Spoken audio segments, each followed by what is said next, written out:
Now, new Reserve Bank Governor Michele Bullock used her first speech to warn Australians that we could see another rate rise this year. The board won't hesitate to raise the cash rate further if there's a material upward revision to the outlook for inflation. We're going to reconsider the outlook for the economy in the light of incoming information.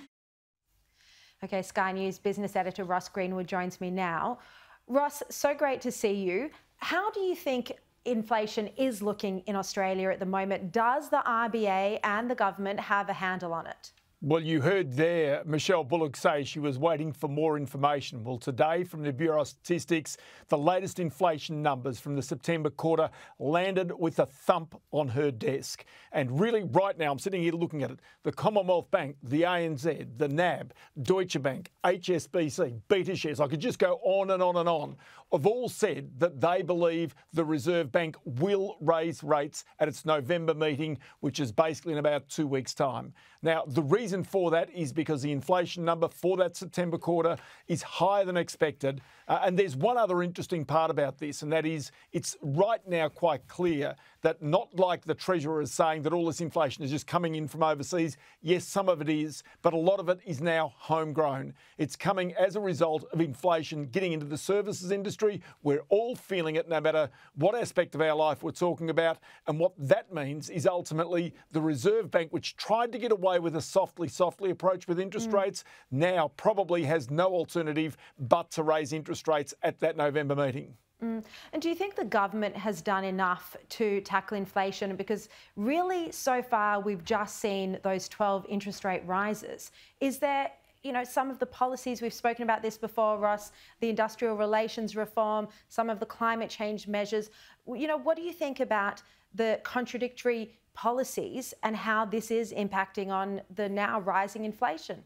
Well, it's interesting just listening to the Treasurer today, Jim Chalmers, and what he talked about was some of the cost of living relief in childcare and also energy bills that came through. And it is true that the Bureau of Statistics today noted that around about a 0.5 percentage point of inflation came out as a result of the government spending. But you see, the interesting part about this is to give cost of living relief, the government has to spend, and that itself becomes a little bit inflationary. So the real issue here is about the productivity growth. It's about getting people really in a more open economy where really jobs can be changed relatively simply, where your banking can change easily, where it's easy to get to work. All of these things contribute to it. And it's here that really many people think the government to date has not acted swiftly enough. And then also it's allowed a lot of big wages claims to get off the chain. And as a result of that, that is now starting to build this endemic inflation, which is leading to the inevitability of, you suggest,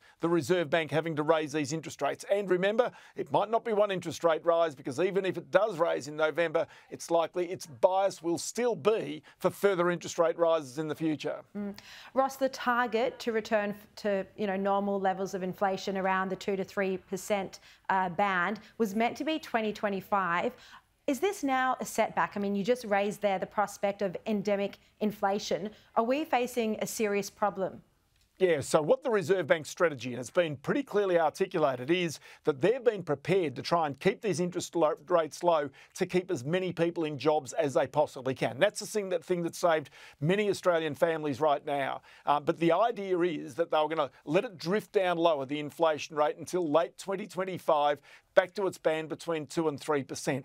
The real problem is that numbers like today, when the underlying inflation rate is higher than anticipated, that really will provide a shock to the board of the Reserve Bank and may suggest that they won't get back to that target band by late 2025. And that's the reason why they'd be spurred into action to raise interest rates again. And that's what you heard at the start, Michele Bullock saying, that they would not hesitate if they thought they were off track to start to raise interest rates again. And do remember that Australia's cash rate right now is well below that of most of the other major Western economies, which are up towards 5% or above 5% right now. Ours sitting at 4.1%.